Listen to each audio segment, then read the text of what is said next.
আব্দুস সাদেক যখন অবিভক্ত পাকিস্তানের জাতীয় হকি দলের জার্সিতে মাঠে নামতেন, তখন তিনি শুধু একজন খেলোয়াড় ছিলেন না, ছিলেন বঞ্চিত বাঙালির স্বপ্নের প্রতিনিধি। চলে গেলেন আব্দুস সাদেক। বাংলাদেশের ক্রীড়াঙ্গনের এক বর্ণাঢ্য অধ্যায়ের সমাপ্তি ঘটিয়ে না ফেরার দেশে পাড়ি জমালেন এই কিংবদন্তি ক্রীড়া ব্যক্তিত্ব।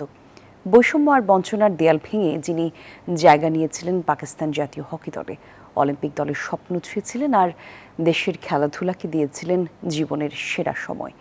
মাঠে ছিলেন তারকা, মাঠের বাইরেও ছিলেন অভিভাবক তিনি। আকাশের পাতাল একটা, সেই হকি আর এখন নেই।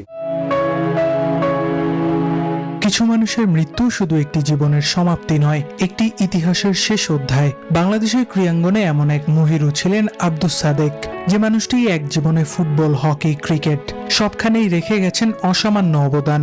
সেই মানুষটি আজ চলে গেলেন নীরবে, রেখে গেলেন অগণিত স্মৃতি, অসংখ্য অর্জন আর এক বিশাল শূন্যতা।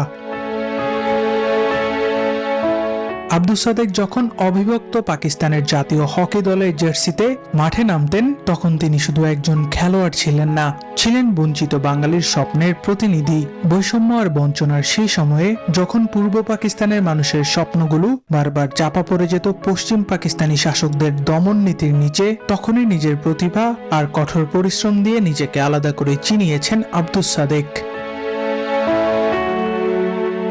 সেই প্রতিকূল সময়েও জায়গা করে নিয়েছেন পাকিস্তান জাতীয় হকি দলে। 1969 সালে 1.5 মাসের ইউরোপ সফরে মাঠ মাতিয়েছেন Germany, Italy, Spain, France, Belgium, Netherlands ও ইংল্যান্ডে। বিদেশের মাটিতে তার নৈপুণ্য আর ব্যক্তিত্ব মুগ্ধ করেছিল সকলকেই। দ্রুতই হয়ে উঠেছিলেন দলের অন্যতম পরিচিত মুখ।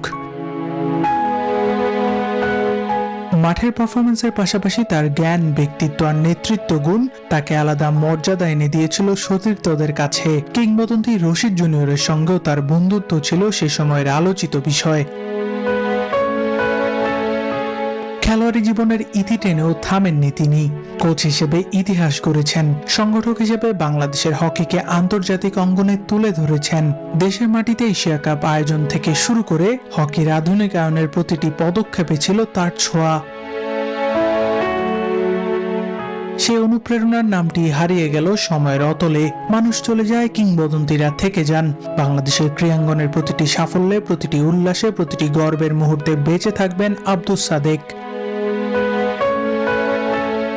বিদায় কিংবদন্তি। আবরার আল দাইয়ান, নিউজ 24।